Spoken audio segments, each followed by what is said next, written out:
इस देश के अंदर अगर कोई सबसे बड़ा आतंकवादी है तो वो भाजपा और आरएसएस के लोग हैं। वो मनोज तिवारी, बीजेपी का नाचने गाने वाला, वो रिंकिया के पापा, वो कहते हैं कि इसके अंदर टुकड़े टुकड़े गैंग का हाथ है।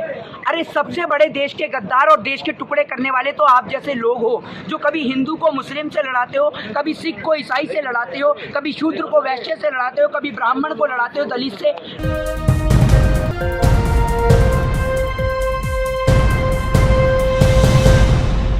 किसानों के 11वें दिन का आंदोलन हो चुका है और वार्ता जिस तरह से केंद्र के साथ में रही है उसका कोई निष्कर्ष निकल कर नहीं आ रहा है, क्या कहना चाहेंगे? देखिए, जो देश की सरकार है वो किसानों से बात करने के पूर्ण रूप से मूड में ही नहीं है, क्योंकि आप ये देखिए कि जितनी बार संवाद हुआ है देश के प्रधानमंत्री उस संवाद में मौजूद नहीं है, गृह मंत्री संवाद में मौजूद नहीं है, और दूसरी बार किसानों के इस आंदोलन को टाला जा रहा है, बार बार दिन प्रतिदिन टाला जा रहा है। और आपके और मेरी नज़र में ये भले ही देश के अन्नदाता हैं, लेकिन अंबानी, अडानी और प्रधानमंत्री जी की नज़र में ये देश के धनदाता हैं, जिनसे आमदनी प्राप्त होती है देश के प्रधानमंत्री अंबानी और अडानी को। देश के प्रधानमंत्री जी इन किसानों को इन्हीं के खेत के अंदर अंबानी और अडानी का मजदूर बनाना चाहते हैं, और सारी संपत्तियों को, चाहे वो एयर इंडिया हो, BSNL हो, चाहे MTNL हो, तमाम सारी संपत्तियों को देश के प्रधानमंत्री जी ने नीलाम कर दिया है। और आप देखिए जिस तरीके से आज किसानों की हालत है, आप ठीक मेरे पीछे देख रहे हैं, कटीले तार लगा रखे हैं किसानों को रोकने के लिए। अगर आप देखें, इन कटीले तारों का प्रयोग खेत के अंदर भी नहीं किया जाता है आवारा पशुओं को रोकने के लिए, लेकिन इन कटीले तारों का प्रयोग यहाँ किसानों को रोकने के लिए किया गया है। मतलब सरकार की नज़र में किसानों की अहमियत आवारा पशुओं से भी ज़्यादा बुरी है। और दूसरी ओर जय जवान जय किसान का नारा इस देश में लगाया जाता है, और आज वो दिन दूर नहीं जब इस देश के किसान के साथ में इस देश का जवान भी खड़ा होगा, और जवान और किसान दोनों मिलकर इस सरकार का विरोध करेंगे। क्योंकि आपको मैं बता दूं, 90% लोग जो पुलिस में हैं, फौज में हैं, वो इन किसानों के ही बच्चे हैं। और जिन बच्चों के जरिए उनके पिता को पिटवाने का प्रयास कर रही है, रोकने का प्रयास कर रही है, हरियाणा के मुख्यमंत्री जो खटारा मनोहर लाल खट्टर हैं, वो इनको खालिस्तानी की श्रेणी में लाते हैं, आतंकवादी बताते हैं। आप एक बात बताइए, ऐसे मुख्यमंत्री को शर्म नहीं आती? एक और जिसका बेटा सरहद पे शहीद हो रहा है और उसका पिता यहाँ पर किसान आंदोलन में आया हुआ है, आप ऐसे व्यक्ति को आतंकवादी बताते हैं, ऐसे व्यक्ति को आप खालिस्तानी बोलते हैं। इस देश के अंदर अगर कोई सबसे बड़ा आतंकवादी है तो वो भाजपा और आरएसएस के लोग हैं। ये निक्करधारी लोग जो इस देश का बंटवारा करने में लगे हुए हैं, इस देश को बांटने में लगे हुए हैं।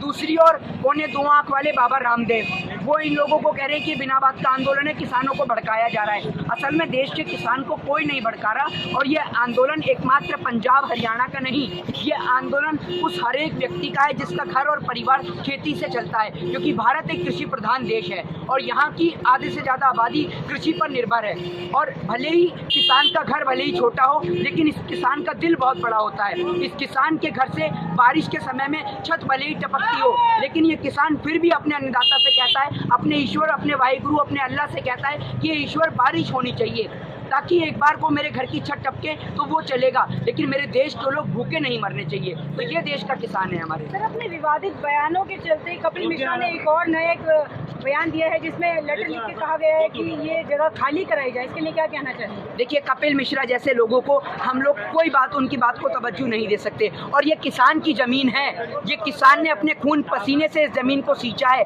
और ये इस किसान का हक है कि इस ज़मीन पर कब तक बैठेगा, ये इसकी मर्जी है, सरकार नहीं बताएगी। और ये सरकार से कोई भीख मांगने नहीं आ रहे हैं, ये सरकार से अपना हक मांगने आ रहे हैं। और इस देश की मीडिया, जितना बरेली के बाजार का झुमका नहीं गिरा, उतना मोदी सरकार में इस दलाल मीडिया का स्तर गिर चुका है।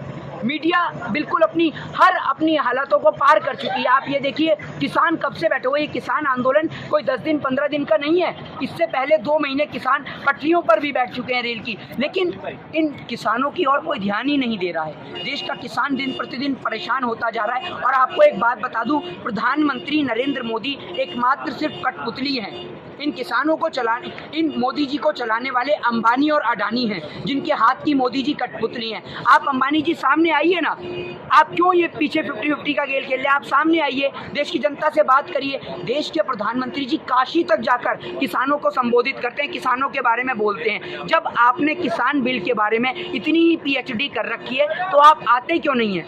आप आकर किसानों को समझाइए ना, क्यों नहीं समझाते हैं आप किसानों को? सर, जिस तरह से आज 11वां दिन इस प्रदर्शन को लगातार और 5 वार्ता केंद्र के साथ हो चुकी हैं, कोई निष्कर्ष नहीं निकला है। क्या लगता है आपको कि केंद्र की तरफ से किसी को कोई रिजल्ट आएगा, कोई पॉजिटिविटी किसी भी तरह की कोई ऐसी बात? आप किन नेताओं के पॉजिटिव की बात करते हैं? वो मनोज तिवारी बीजेपी का नाचने गाने वाला, वो रिंकिया के पापा, वो कहते हैं कि इसके अंदर टुकड़े टुकड़े गैंग का हाथ है। अरे सबसे बड़े देश के गद्दार और देश के टुकड़े करने वाले तो आप जैसे लोग हो, जो कभी हिंदू को मुस्लिम से लड़ाते हो, कभी सिख को ईसाई से लड़ाते हो, कभी शूद्र को वैश्य से लड़ाते हो, कभी ब्राह्मण को लड़ाते हो दलित से। ये आपका काम है, ये आप जैसे नेताओं का काम है इस देश के अंदर लोगों को लड़ाना।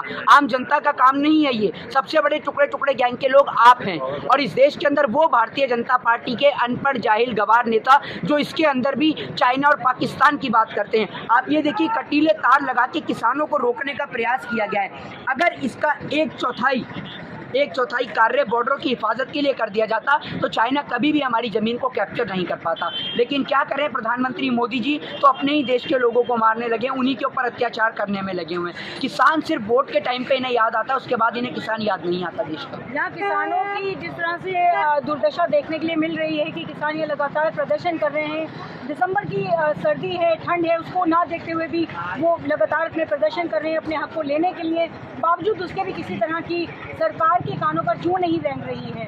तो इसके लिए आप क्या आगे किस तरह की कोई एक्टिविटी क्या करने वाले? देखिए, देश के उन सबसे पहले तमाम लोगों को उनसे आग्रह है, निवेदन है कि जब इस देश के अंदर एक दलित को घोड़ी नहीं चढ़ने दिया जाता तब आप नहीं बोलते, क्योंकि आपको उससे कोई फ़ायदा नहीं है। CA/NRC का प्रोटेस्ट होता है, आप उसके लिए नहीं बोलते क्योंकि आपको उससे कोई फ़ायदा नहीं है। इस देश के अंदर बहन बेटियों की इज्जत लूटी जाती है, तब आप उसको लेकर नहीं बोलते। देश के अंदर GST नोटबंदी लागू किया जाता है, आप उसके लिए नहीं बोलते। इस देश के अंदर बहुत सारे काले कानून लाए जाते हैं, आप लोग उसके लिए नहीं बोलते। जब इस देश का युवा बेरोजगारी के लिए आवाज उठाता है, आप उसके लिए नहीं बोलते, क्योंकि आपको इन सब चीजों से कोई फायदा नहीं है। लेकिन अब बात देश के किसान की है, जो आपका भी पेट भरता है और मेरा भी पेट भरता है। और उन तमाम अंधभक्तों से भी निवेदन है कि आप भी इन किसानों का साथ दीजिए, क्योंकि किसान की कोई जाति या धर्म नहीं होती। किसान अपने खेत में ये सोचकर अनाज पैदा नहीं करता कि इससे किसका पेट भरेगा, हिंदू का, मुस्लिम का, सिख का या ईसाई का। किसान सभी के लिए अनाज पैदा करता है।